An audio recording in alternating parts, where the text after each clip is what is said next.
Thank you everyone for those that are joining on time, and I want to be respectful of everyone's time, especially if you're going to be tuning in into the World Cup semifinal game. I know that my wife she's going to be cheering for Argentina. So we want to get started in today's discussion, different than other Silicon Valley Arbitration and Mediation Center events. Today, we're going to have a more focused, let's say, discussion with Dmitry Evsev. He's the founder of Arbitration City, and we're going to be discussing a bit about his path from arbitration into entrepreneurship. That is a similar path that I followed. Before, let's say, starting, just a few cleanup items. First, always a reminder that you can follow up and tune in for the upcoming events for the Silicon Valley Arbitration and Mediation Center. Just need to go into the website, into the events tab. You're going to see all the upcoming events for next year. This is the final event for 2022. So we are excited for the new events that we're going to have for 2023. Second item on the agenda before we get started, just remember that if you have questions or you do want to ask anything related to the topics and items of discussion today, you can use the Q&A function at the bottom of your navigation bar on Zoom. So you're going to see a small window that says Q&A. You can just add your specific question and we are going to answer them as we progress on the event. So with further ado, now I want to make first the introduction of Dmitry.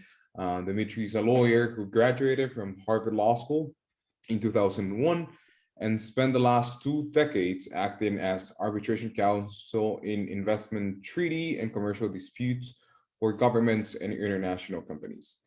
For the last 12 years, Dmitry also was a partner in the London office of Arnold & Porter, and before that, he worked in Washington, D.C., also at Arnold & Porter and other major law firms. This summer, and this is part of what brings us to this event, Dmitry decided to stop working as counsel and now only acts as an independent arbitrator with Arbitra International. And in addition, he started a technology venture called Arbitration City, and its transition to entrepreneurship, which is the primary focus of today. So before that, thank you, Dmitry, for joining us. Thank you for your time and looking forward to our discussion. Thank you, Mauricio. And just to give a quick overview on why we decided with Dmitry to talk about this topic in particular, about a path from arbitration to entrepreneurship. Similar to Dmitry, I had a similar path in which I started working in arbitration, mostly on the commercial, international side, electrical disputes or technology disputes. But after a while, I transitioned away from arbitration into technology. And sometimes there's a false premise, in my opinion, that people think that in order to be successful in the technology or legal technology space or any type of vertical in the technology space, you have to be a programmer or a software developer. And sometimes we don't realize that some of the skills that we as lawyers acquire in our practice, regardless if it's corporate or any other practices, sometimes give you the skills in order to succeed in the technology or entrepreneurship world. So today we're going to be talking with Dmitry some of those learnings, some of those ups and downs, and some of those skills that actually were forged and created in the arbitration industry that can be translated into the entrepreneurship and tech side of things. So with that, Dmitry, let's start with the basics about you and how your path evolved from arbitration into entrepreneurship. So first, let's talk a bit about your past arbitration experience. What were some of the cases or industries that you used to work on in arbitration before even considering working on technology, Dmitry? Thank you, Mauricio. So over 20 years, I've worked on a lot of different cases in a lot of different industries, but focusing on international commercial arbitration and investor state arbitration. And actually my first case was a technology related case in Latin America. And so I got to travel to South America, work on evidence, witnesses, work with experts, and that gave me a real desire to make international arbitration my main focus, even though in law school at the time there were no international arbitration courses, and it was not really something that was well known as a possible path to practice. An investor-state arbitration was really, really esoteric. There were only a few firms working on it. There were only a couple of precedents, and we all looked back to those precedents, like Hamco and Klockner cases, and trying to find the answers for every question that we were researching. But in any event, I worked in a lot of electricity-related cases, renewables, mining, technology, all sorts of different cases, of course, natural resources, various types, infrastructure, construction, all the kind of basic types of disputes that happen related to international investment. Anytime there's sort of big investments,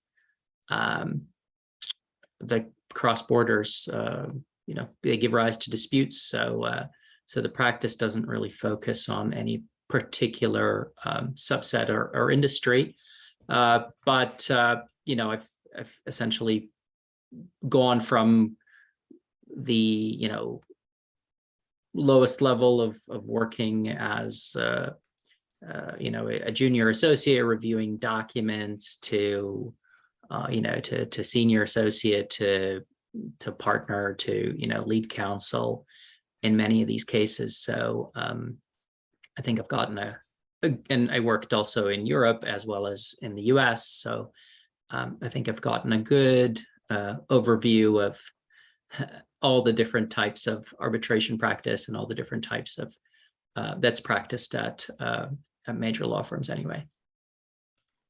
And Dimitri, you mentioned that you had some technology cases in the past in arbitration, but did that at any moment in time spark some of your interest in technology, or did you have previous background on technology that made it an interesting industry?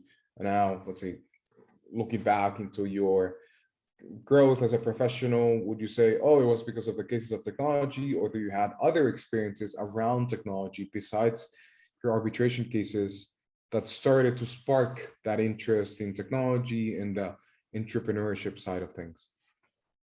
More the second. I did work on a number of technology cases, including I was lead counsel for the Kingdom of Sweden in their dispute with Huawei over the 5G network, and a number of other high-profile tech disputes. So there certainly have been tech cases in my arbitration practice, but actually my technology background predates my arbitration days. Before studying law even, I had a small tech company that I founded in college. I always considered myself a technology nerd, and a lot of my college classmates ended up going to Silicon Valley straight away, some without even finishing college, to work at various startups. I followed a different path. I did work during my summers in law firms and got a bit of a sense of legal practice. Then I went on to law school and continued actually during law school to dabble in technology. I ran servers at Harvard Law School for the Harvard Law Record and the Law Review and the Berkman Center for Internet and Society. I ran their Linux servers. So I did continue to do tech for a while. And then I went and essentially stopped working on technology, stopped working as a systems administrator, and focused exclusively on being a lawyer, counsel, and arbitrator. And then, over time, I thought that I still had a desire to do more in technology, and I felt that as a lawyer, I could know what lawyers needed as well as from the technology perspective, understand what technology could do for lawyers. So, so it made sense for me to try to work on projects that used both of those types of expertise. And one question, Dimitri, as well, before, let's say, we start jumping into arbitration CD and some of the considerations. Did you ever explore technology while you were practicing arbitration? And what I mean by that is, did you start exploring using technology tools around your arbitration practice? Again, you mentioned that when you started, arbitration probably didn't have as much books or resources back then than now we have when you started studying in law school. But as you progressed during your career, did it ever you encounter, hey, we can use technology for the actual procedures in arbitration, for e-discovery, for evidence? Did any time you had those type of experiences, Dimitri? And if so, were some of the changes that you noticed since you started as a junior associate reviewing documents manually to now more elaborate tools that sometimes can do the review of documents automatically? So I'm just wondering if you had any of that experience, because I think some of our members would find that interesting as well. Sure. Well, of course, I mean, we use technology every day, and you know, as lawyers, you try to deploy the best and most efficient technology for your clients, including, you know, document review, presentation, you know, all sorts of software, case management tools of various types. But what I have to say is I actually don't think things have changed as dramatically as you might think over 20 years. I mean, we did use e-discovery already 20 years ago. The platforms perhaps were not as sophisticated as what we use now, but you know, they were not terribly different. The technology has advanced in a number of respects and around us, but I don't know that it has really dramatically affected the way we practice arbitration. There are more research tools available online, that's for sure. Previously, you know, there was a lot of, you know, going to the library and reading arbitration related books and ordering books. And of course, that paper has largely gone away now.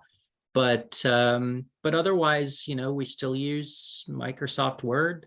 We still send attachments to each other by email and markup documents, and you know, sometimes by hand, and send scans of hand markups around. And we have multiple people trying to collaborate in the same version of a brief, and not always doing it in the most efficient way. So yeah, I mean, that's been pretty much the same process for the whole time that I've been practicing, with minor tweaks, which is actually one of the reasons that I find it a little bit frustrating that technology hasn't, the advancements that have taken place around us haven't really penetrated into the daily life of an arbitration practitioner as much as you would expect.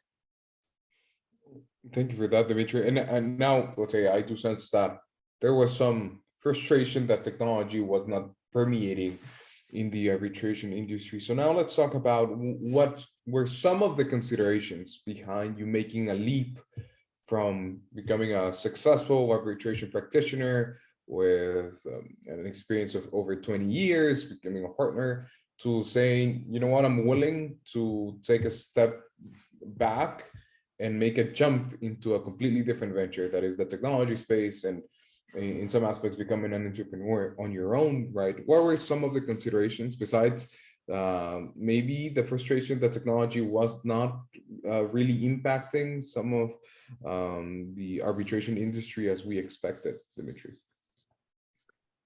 Right. So I think the main driver for me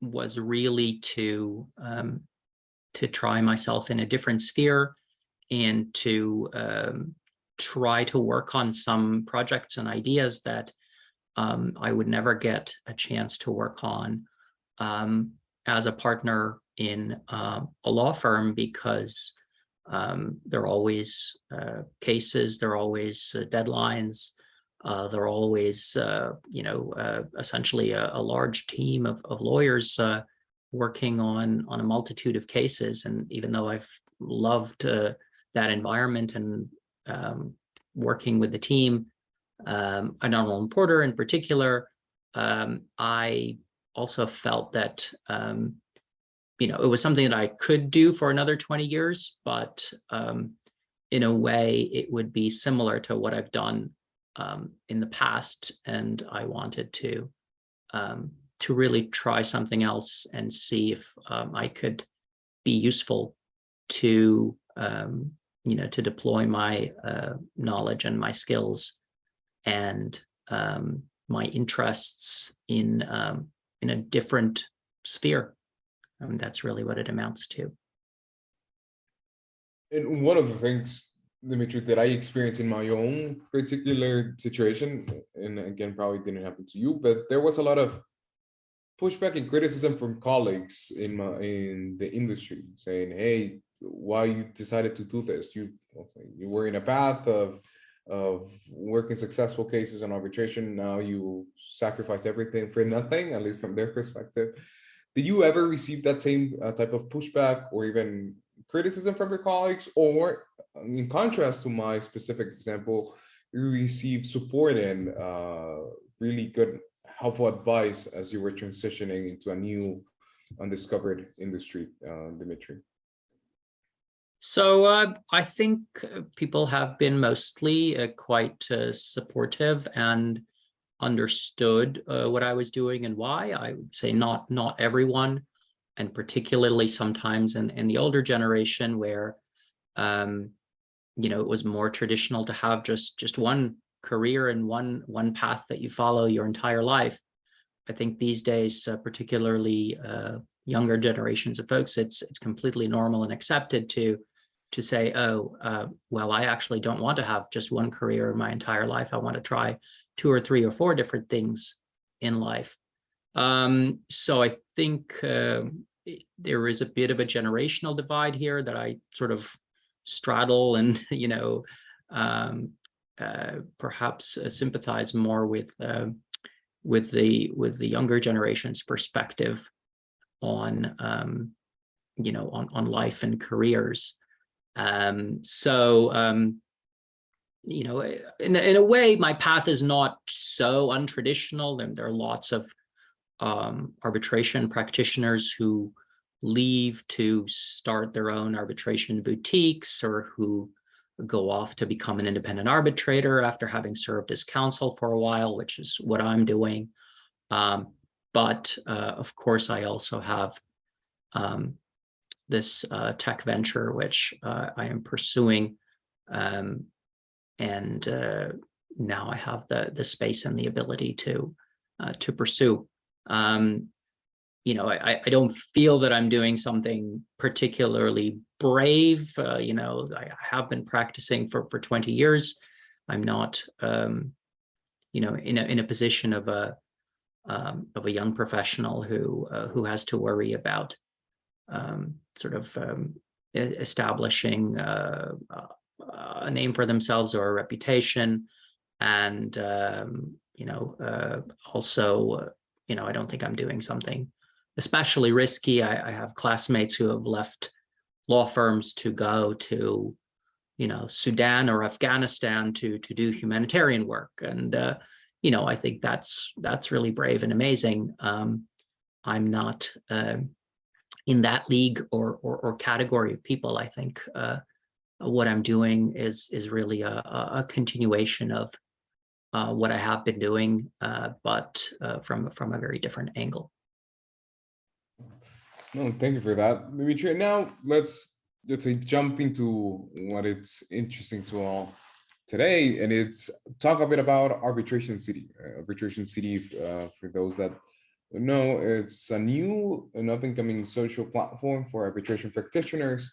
And actually today we're gonna send you an access code that all of those tuning in into the live event or those watching the YouTube recording are going to be able to access, and also all the Silicon Valley Arbitration Mediation Center members are going to be able to access. So let's talk about Arbitration City. Can you explain in a glimpse what it is, Dimitri, and what is the intent behind this new social platform for arbitration? Sure. So I think we live in an era where there are a lot of technology tools available. There are a lot of apps on your phone that you use every day for messaging, for keeping in touch with people, for accessing content. But virtually none of that content or none of those apps are related to arbitration or related to, you know, if you're an arbitration professional, to what you do every day at work. So you know, of course, there are platforms like LinkedIn or other social platforms where there are professional groups and discussions, but I think there's also a lot of dissatisfaction about how those platforms operate. And I think in particular with LinkedIn, I think people find that often the content isn't especially relevant for them, and it's hard to find things. You know, it is not necessarily the best tool for specialized communities like ours to interact and to share content. And so this is where the idea of a more focused social network for arbitration has come about. And I think that it is really time to deploy a lot of the advancements in communication and user-friendly, mobile-friendly interfaces, deploy that to arbitration so that you can have access to arbitration content, to your arbitration contacts, to your arbitration events, all in the palm of your hand or in your pocket, rather than having to run around to 20 different websites, load up your computer and try to access this or that content. So the idea is to make something that is streamlined, that is social, interactive, and very mobile friendly. And one thing that you mentioned was, look, there were no good platforms in the market that could adequately solve the needs for the arbitration practitioners or the arbitration industry, Dimitri. And there were some other motives behind it. Did colleagues ever not necessarily presented you with this idea, but it was a recurring issue with colleagues or with former partners about, hey, there should be a better way to communicate with other arbitration practitioners? Just let's go to a very rudimentary example, but even when we are searching for referrals for on arbitrator appointments, I remember, I don't know if things have changed when I used to do it, but it was calling, searching on the web, asking friends, hey, what do you think about this arbitrator? What is his position towards this? Is he more textual when interpreting a contract? Give me more background about him. And sometimes I spend the entire day making calls to former colleagues or acquaintances in the arbitration space, asking for those referrals. Again, it's a very rudimentary example. But were there other types of, let's say, motives or advice from colleagues or, again, partners that also made you push this notion forward of a new social platform for arbitration practitioners, Dimitri? Yes, I mean, I think over the years there were a lot of frustrations about, well, look, there was this arbitration conference I went to, I met lots of people. Now I'd like to get in touch with some of those people. Maybe I got some business cards from them, maybe I didn't. But if there were a way to go back and see who attended this conference with me and quickly get in touch with them without trying to search for various directories on sort of information.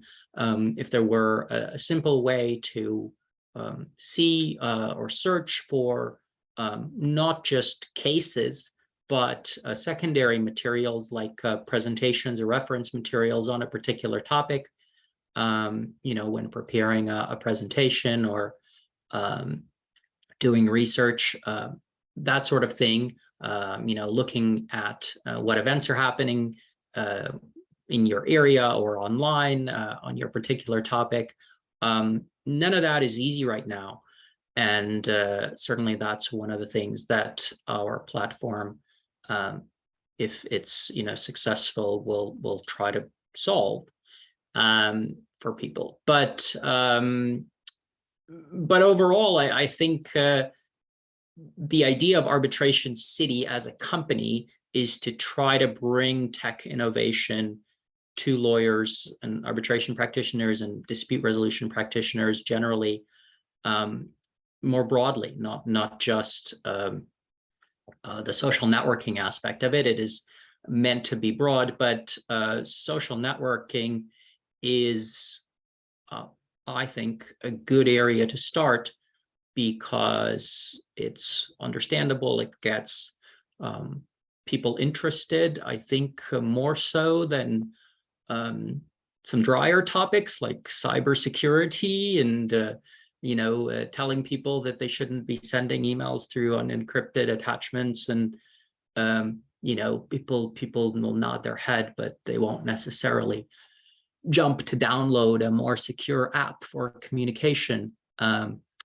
But I think that the social networking is something that people do want. People do want to network. People do want to meet other professionals, communicate with other professionals, be listed in a directory, be able to promote their events or content.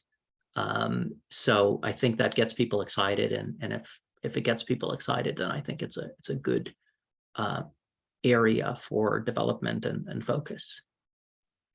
Thank you, Mitri. And for everyone tuning in, and also for the ones watching the recording on YouTube, you can access Arbitration City by going into the domain arbi.city. So just to spell it out, is arbi.city. So you can go into that and you can use the access code 6306817 in order to access the early access of Arbitration City. That again is going to be making a formal launch in Q1 2023. Dimitri, so talking about that, when is it expected to formally launch Arbitration City? And I also know that there is going to be some launching events around different locations in the world. So can you talk a bit about that so our audience is aware of that as well? Sure. So we have a launch party scheduled online and in London on January 23rd.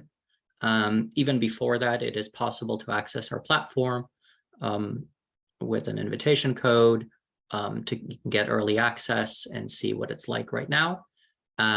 It will change, and there are many improvements and additional features coming in January. And in general, we feel that it is something that will be constantly evolving and will be constantly refining, adding new features, experimenting.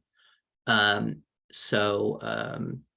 it looks like in January might be different to what it looks like in June or in 2024. But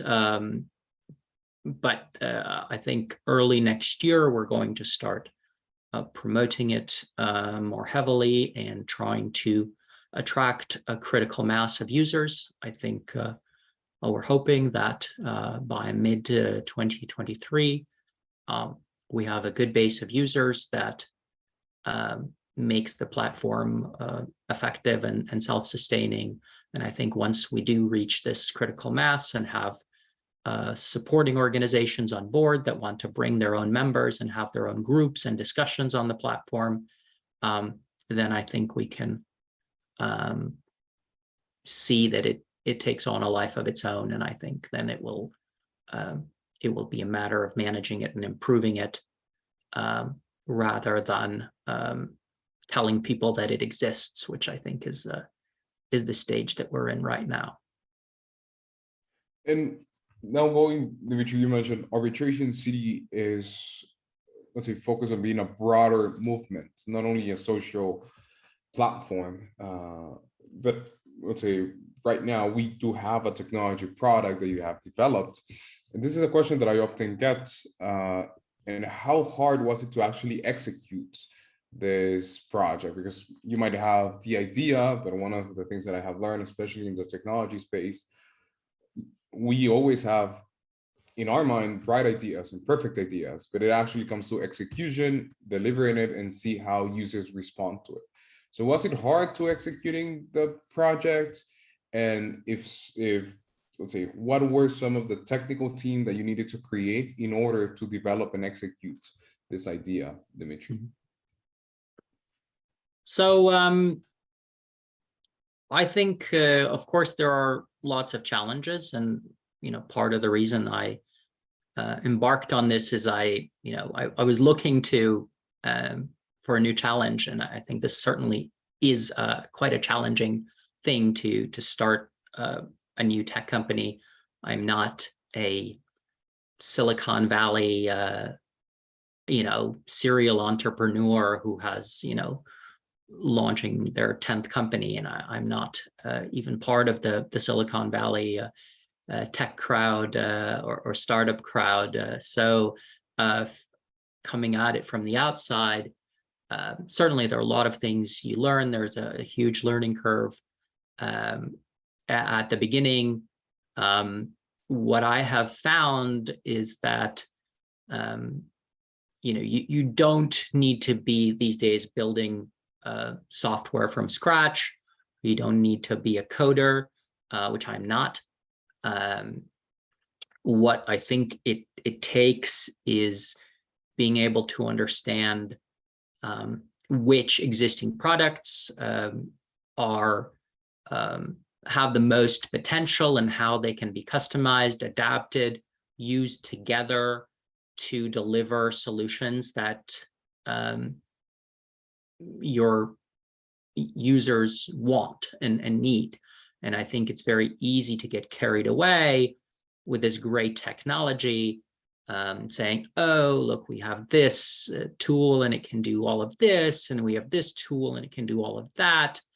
But when it comes actually time to to attracting users, you might find that that's actually people don't find it easy to use, or people find that it's not intuitive, or it doesn't solve the problem that they have, and they don't feel a particular need to even try it. So I think the planning aspect of it, kind of going step by step, from founding the company to bringing in a small initial team, to then expanding it with and bringing in supporting organizations and volunteers to help. All of that has been, I think, interesting, but not.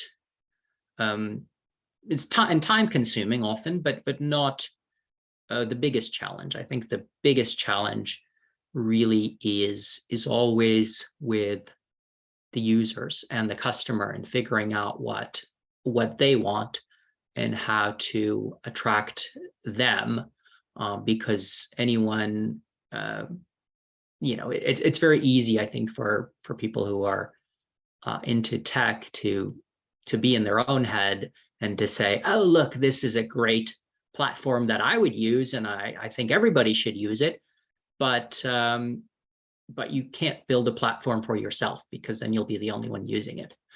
You need to build something that other people will use, and other people are not necessarily like you. They're quite different. They're mostly they're quite busy with other things and getting on with their life and getting on with their work. So so I think the biggest challenge is getting people's attention and getting people to try something when you know they feel they've been perfectly fine without it before, or they simply don't have the time or to just go off and keep trying new apps and new things. Yeah, that's a perfect, let's say, segue to usually what I preach to some colleagues, friends, acquaintances on the legal spaces. There are a lot of technologies that are on the trend that is now called no-code technologies or low-code technologies that basically, again, as Dimitri accurately stated, you don't need to be a software developer, a programmer in order to be successful and be able to build something. In fact, I would say I give large part of my involvement in the tech industry because of that, because of the new trends and the new technologies that enable me, a non-developer, a non-expert on programming, to develop solutions and prototypes. So I would say the same applies to if you're a practicing attorney in arbitration or other vertical or industry, you can start using some of those platforms. So if you think there's a gap or there's something that you want to test out, technology is not an enemy. It's actually sometimes very intuitive to use. Sometimes we just don't give it a chance, but I would say it's a call to action to explore some of those no-code technologies. And again, you can name it. You can go from databases, document automation, creating of dashboards, metrics, analytics. There's a lot of solutions out there that can adjust to some of your needs on the legal side. But with that, let's say a small caveat to the side, Dimitri, do you mind, now that we have understand the basics of our Arbitration City, what it took to build, do you mind showing us a bit of Arbitration City now that some of our audience have access to, let's say, the webpage and also have an access invitation code? So do you mind giving us a short walkthrough through the platform, if you don't mind? Yes, of course. Let me share my screen. You're now in the view that you would have as a user. You start out on the live feed. The live feed is essentially the area where people can post announcements similar to what you would have on LinkedIn. You have groups, which are quite important here. They're central to the platform. You can go into different groups, and in those groups, you also have a live feed. You also have other functions that you have at the global level, including a discussion forum, including a calendar.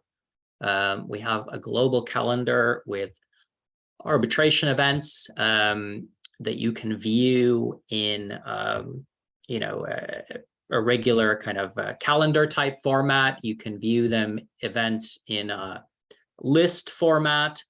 And you can also view events even in a map format. So you can look to see what events are happening in your area just by clicking on the map. And the same, you can do that with our people directory. So we have a directory of users. You can scroll through, you can go look at their profile. We have fields that are specific to arbitration, unlike LinkedIn or other platforms. You can also go to a map and you can see where where the different users are based. You can zoom in, you can see who is in your area, and you can message people. There's a direct messaging function, so you can I could send you a message. And we can communicate. I'm not going to go to the chat function now, but it's there. We have shared media, which is essentially a place for people to post documents. They're coded to their profile, but also shared with everybody. We have a list of organizations. We have, supporting organizations. We have hundreds of other organizations that you can indicate your affiliation with when you fill out your profile. We have a tutorial to start with. When you are just joining the platform, you will see that. And we will have a lot of other features. We have community guidelines, which are important to follow when you're using and sharing on the platform. We have a number of other functionalities and features, which I'm not going to go into now, but once you're on the platform, you can see and review. You have notifications when something happens that is relevant to you. You are notified. We also have email digests that go out on various topics that you might be interested in. And just to show you what a profile looks like, show you my profile, but you can upload a CV in PDF format. You can share documents. You can list all your past experience the way you do on LinkedIn, where you currently work, where you used to work, your education. So fairly comprehensive platform. We will also include a jobs board and a news feed. So there will be lots of news from different providers, blogs, podcasts, and other types of content. So I think that's probably a good overview. And of course, I invite everyone to go and check it out for themselves. Thank you, Dimitri, for that. And as I stated earlier today, anyone can access or early access for Arbitration City. There's going to be a access code in the description of the YouTube event, but also we're going to be sending out in the Silicon Valley Arbitration Mediation Center newsletter the early access code, so anyone can start using it even before the official launch date on 2023. So Dimitri, looking at the time, maybe we can start wrapping things up, and I, as always, appreciate your time. And for the remaining audience, feel free to ask any additional questions using the QA before we wrap things up, and I'll be able to ask them to Dimitri. So Dimitri, in order to start, let's say, wrapping up this discussion, what are some lessons that this transition has taught you, saying from arbitration now into creating Arbitration City, but also acting now as an independent arbitrator? What are some of the highlights, let's say, lessons that you learned from that transition, from one, let's say, side of things to the other side? Well, I think there are lots of lessons, and I mentioned some of them already. I think in terms of not trying to build a product for yourself, but trying to build it for others, and I think really trying to understand what motivates people to to try out a product and to use it, because I think what you learn is there are millions of tools out there. There are millions of products, maybe not arbitration specific ones, but all sorts of apps, all sorts of cool gadgets, and all sorts of things that sort of bombard people day to day. And it's very hard to to put a finger on what will actually take off and what will be popular. And I may have my ideas, but until you test it out, until you actually see, does it work? And people might actually say, oh, it's a great idea. But then, for 10 people who say it's a great idea, you might only have one who will actually try it. So that is, I think, a lesson that you learn, is that ideas in theory are nice, but what you actually need is kind of an understanding of what motivates people to to spend their time on something. Time is very precious, and attention is even more precious. So I think that that is one lesson. Another lesson is, of course, about the team and people, and you have to, I think, really connect with, as you're building a small, starting off small, you really have to connect with every single individual team member on a very personal level. Talk to them. You can't just assume the way you do in a law firm that if you send out an assignment, there will be one or more eager associates who will jump on it and who will do the best they can for you. I think you have to really convince people that it's in their interest to help, particularly for people who are helping on a volunteer basis, but also for people who are working with you, just to convince you to come on board and to spend their time on your project. Thank you for that, Dimitri. And just to, let's say, wrap things up, I do think that arbitration cities have valiant efforts in the arbitration space, because it is quite difficult to break through in an industry that has been, as you said, very slow to adapt to the technological changes. So we have seen some other initiatives in the arbitration space. For instance, we have Jus Mundi, we have Arbitrary Intelligence, some other, let's say, technology startups that have come from being the needs in arbitration in order to bring them to a more modern set of tools.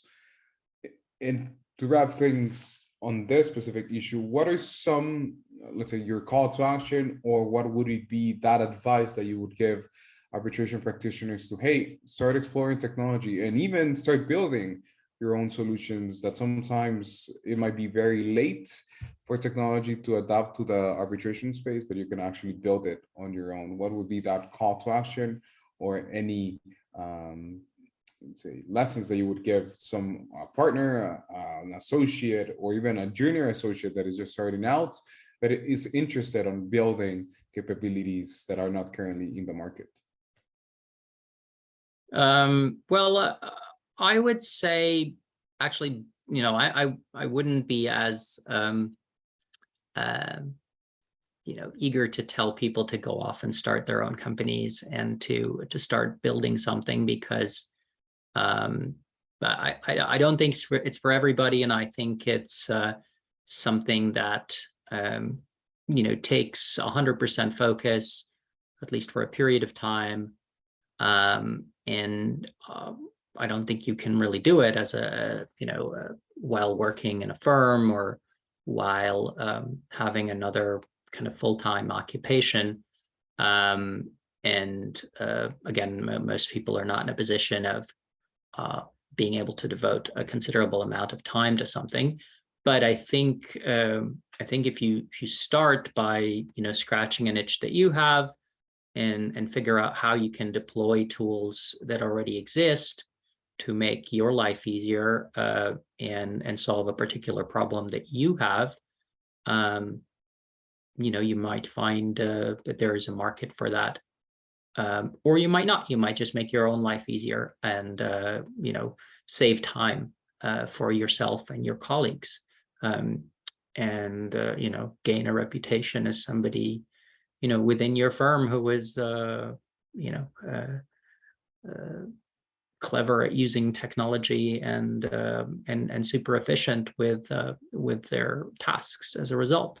We as lawyers, our commodity is our time, right? We as lawyers bill by the hour, typically bill significantly more per hour than a lot of the technology folks who work with us. So I think time savings, and anything that can give you a time saving, whether it's an existing tool or a customized version of an existing tool or a new tool.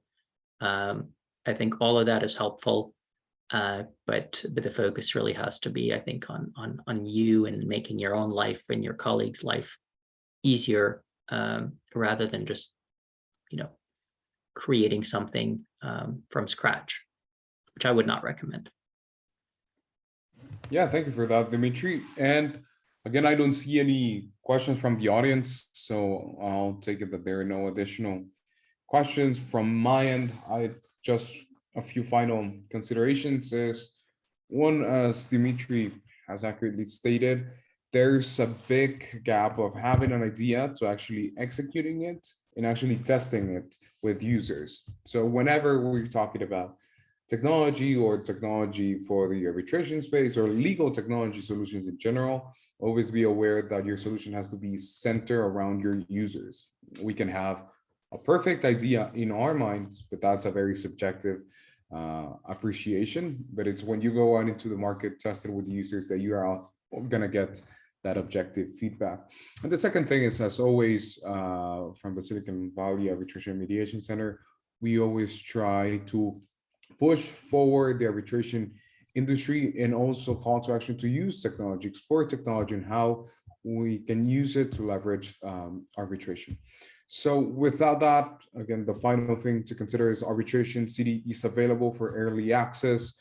As I said, you can go into rb.city and enter the code 6306817, and you'll be able to start using the platform, create your own profile, and start engaging with the larger arbitration community that, as Dimitri showed in his demo, there's a substantial amount of practitioners already on the platform. So with that, I want to thank everyone for joining us. I also want to thank Dimitri for his time. Just to make final conclusions, this is our final event for 2022. So in that sense, from the Silicon Valley Arbitration Mediation Center and the Young Practitioners Committee, I wish everyone a happy holiday and a great new year. And we're going to see you all in 2023. So thank you again, and we'll see you on the next one.